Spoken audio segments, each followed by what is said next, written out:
Hello and welcome to my channel.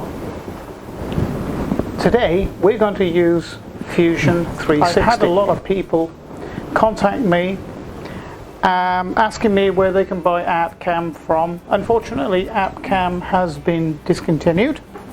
It was owned by Autodesk, so instead Autodesk has provided Fusion 360. Now that is a CAD/CAM program,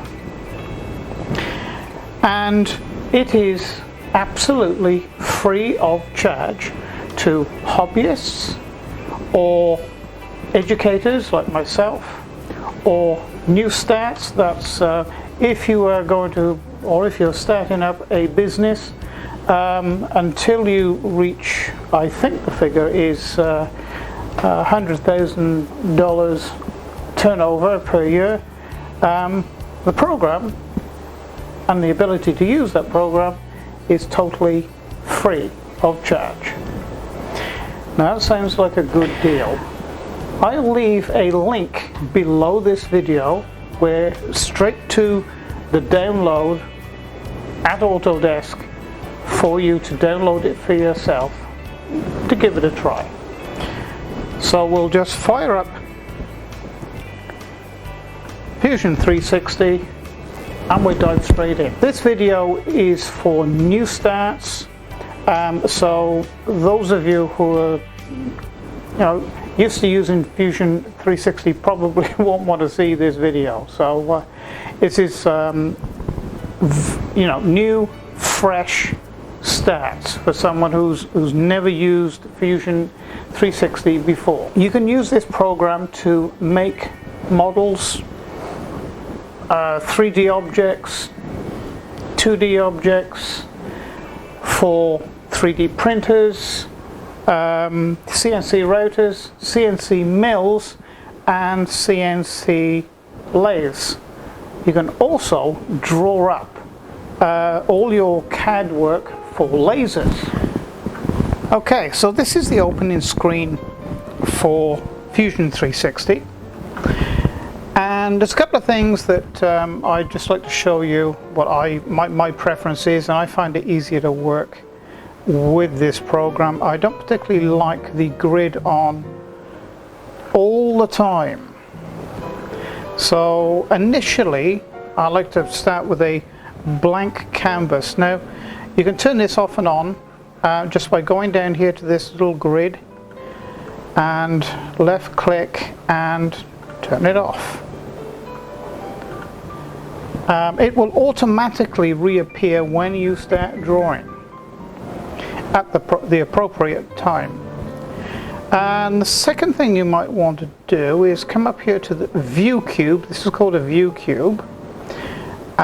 Is just go here and right click and choose perspective with auto faces.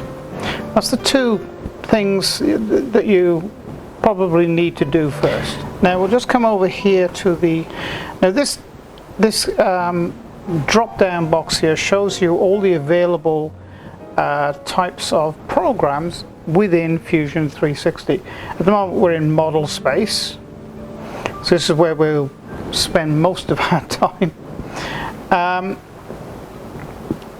Sheet metal, rendering, animation, simulation, CAM, we'll be using that. We're going to start here, and we're going to start with a sketch. Everything starts with a sketch. So this is really your pencil, so I'll choose that.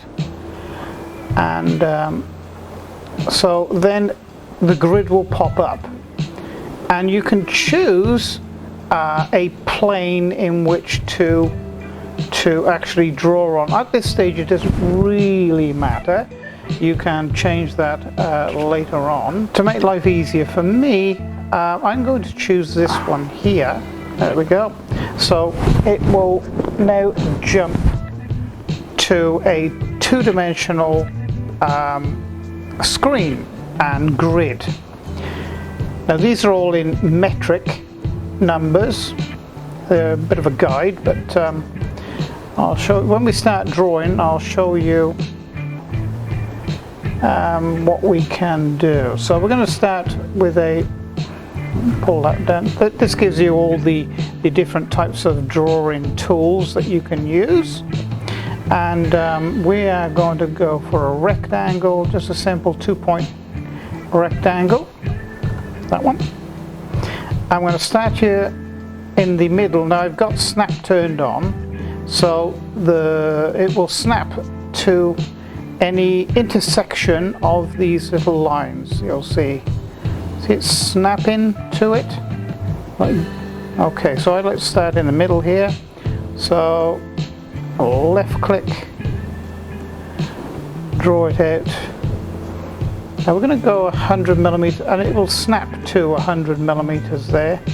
But even if it was less than that, say for example we said, oh, you know, we drew it there. Okay, so this isn't actually the size I want our piece of work. So what I'm going to do is highlight this particular one, this upright, right click, sketch dimension, draw it out. Now it gives me a measurement of 90, but I want it to be 100, so we can alter that to 100, press enter, and it will jump to 100. So then we can select this one, select that one, draw it out, and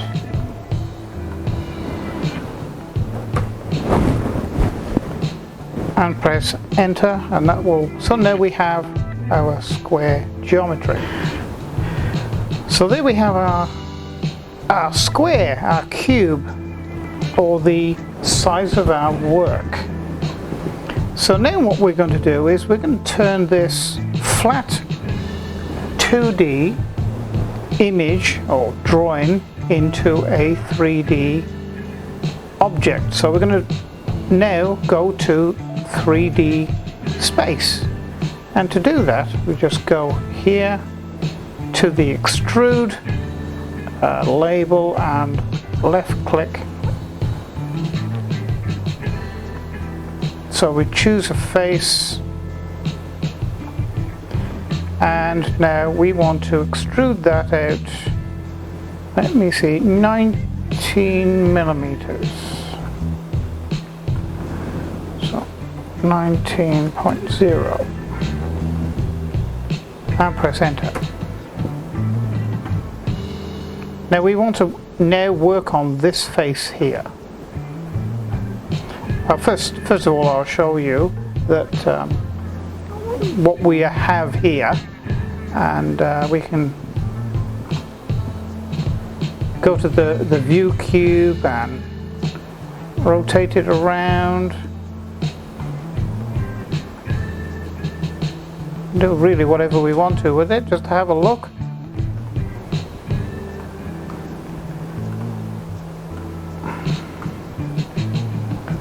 Okay, so we want to now take a pocket, or machine a pocket into this space here, which is the top, represented by the Z here.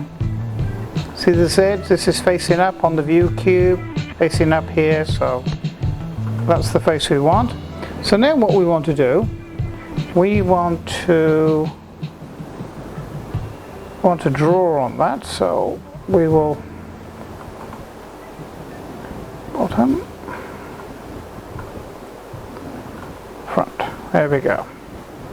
So now we're looking at the front of it, and this is the front that we need to take some material out. So we're going to extrude, first of all we're going to sketch again, and this time we want a circle,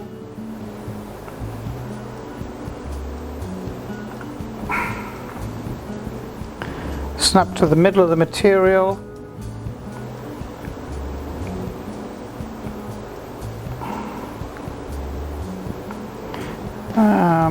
So there again we want 50 millimeter. So just make the circle there and then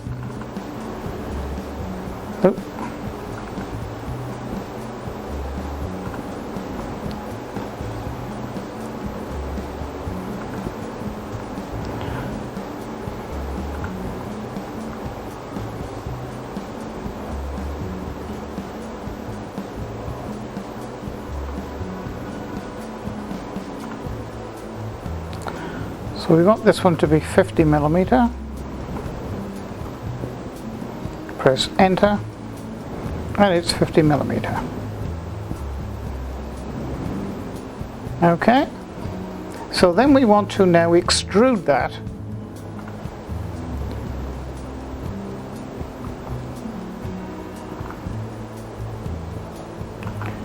And we want to extrude that down into the material. Now we want to extrude it down, so down this way. And we want to extrude it. We don't want to extrude it all the way through. I just want to go part the way in. So I think I just want to go minus, notice the minus figure there, so we're removing the material out. Minus 10 millimeters. Now you see that Fusion 360 has now altered. And you just press enter and it's done.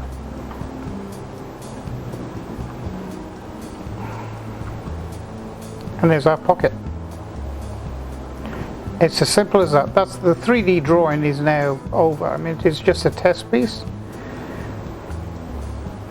So now we're going to go to the CAM. Okay, so what we're going to do is go straight into CAM. Then what we want to do is create a new setup. Let's just zoom in here a bit. You'll notice here that there's a lighter grey shading. That's all around the top and the sides of our material. Now, what Fusion 360 has done is created excess stock material. Well, we need to turn that off because in this situation we don't need that. If you're starting with Fusion 360, you really don't need this extra material. So to remove that, what you need to do is go to the Stock tab and come here to Relative Size Box and turn that off to Fixed Size. And then that will give you the actual size of the material that is there, that we're actually working with. It just makes it simpler to work with for beginners. So that's our material, our stock, and there's our pocket. And it is in the right orientation as well, with the Y here and the X. Actually the Y needs to be around the other side, around the back, but we're not going to worry about that at the moment. We've just got the Z in the right orientation, X is in the right orientation, and the Y is relatively in the right orientation. You can also see here in this setup that the width, or X, is 100 millimeters, which is what we require, what we set it for. The Y is 100 millimeters, which is again correct, and the material height is 20 millimeters. That's okay too. In actual fact, we can correct that and make this 19 millimeter, which is actually what our material is. Okay, so now we get right into the CAM. So it's a 2D pocket. and we're going to choose a tool. Okay, so we're going to select a tool, the samples library. So built into the program is many different sizes of cutters. So I'm searching for a 1/4 inch mill, which is there.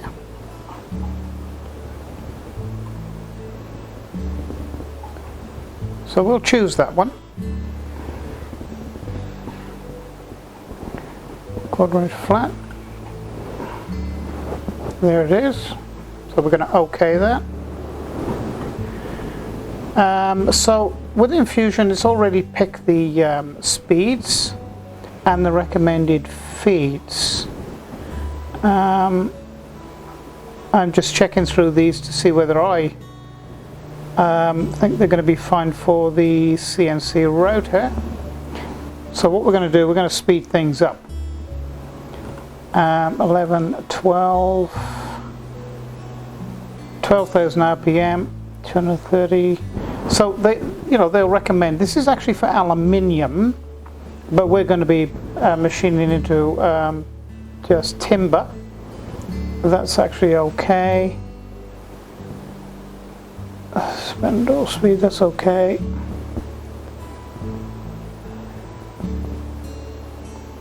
And this is moving from ArtCAM into Fusion.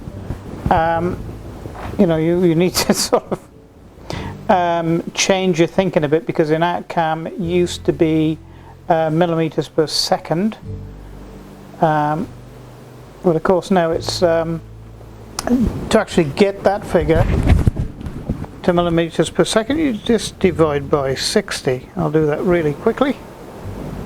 That's 25.4 or 1 inch per second, which is absolutely fine. These figures are all okay, so I'm going to OK that. Okay, so when you're happy with your speed and feeds, press OK. Now, there's a good reason for pressing OK at this stage, because it has created the toolpath. So now we can go in and edit the toolpath. So you just hover over it and right click and press edit. Now I don't like this being machined in one cut, which is what's just been created. So we're going to go here to passes, and we're going to go down to next one, step over. We're going to reduce that. So we're going to say 3 not 300, 3.0 millimeters for that. Okay, so we can have a look at some of the settings in here. Tolerance is 0.1 millimeter. This is fine. We're cutting into timber, so. So you can, at this point, you can alter climb milling or conventional milling. I normally use climb milling.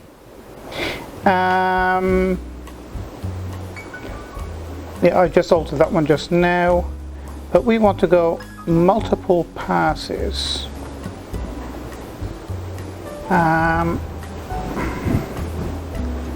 Maximum roughing. We want to go. We're going to do this in 2, I think. So we're going to alter that to 5 millimeter.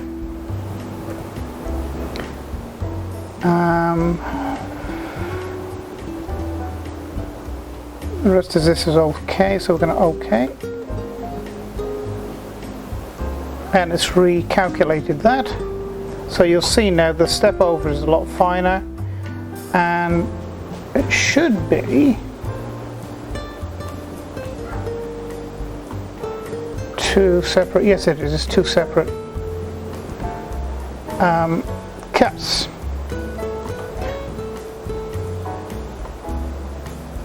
So now we can simulate this. Okay, so let's simulate this now. So you go back to Setup, come to Simulate,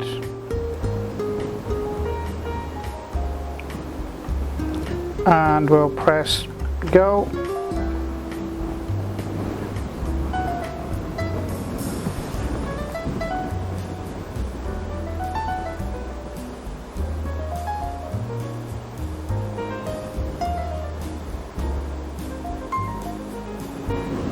And that's that. So there you go. It's very, very simple to make a toolpath in Fusion 360. So now we will export that file. Okay, so the next thing to do is to post the code. It's very simply done, but you do have to set it up. So let me see. That's my account. Milling. Now if you scroll down through, now these are all the different post processors or machines that they cater for, and in our case we'll be using Mark 3. Mark 3 mill. We'll write a comment in here so we can recognize exactly what it is.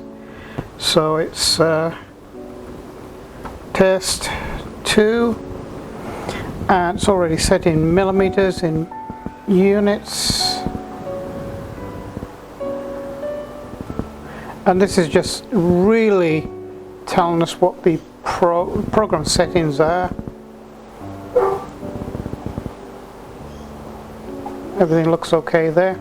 That's another thing to look at too. So this is relatively important because it is standard G code for Mark III mill, and it's so it's G code tap. This is the normal standard type of G code. So you must make sure that these are in here if you're using Mark III. And really, that's about it. So now we just post the code.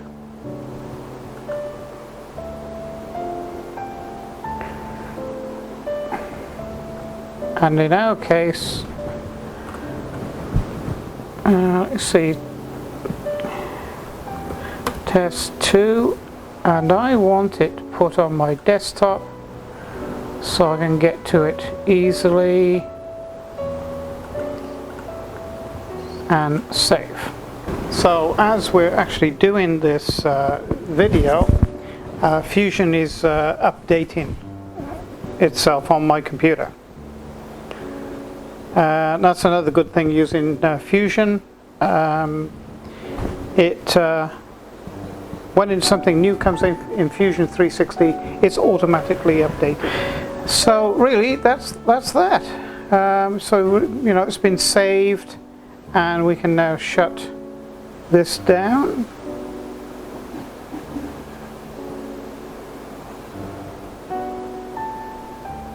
There we go. And here is the code that we just wrote, ready to be uploaded into the CNC machine.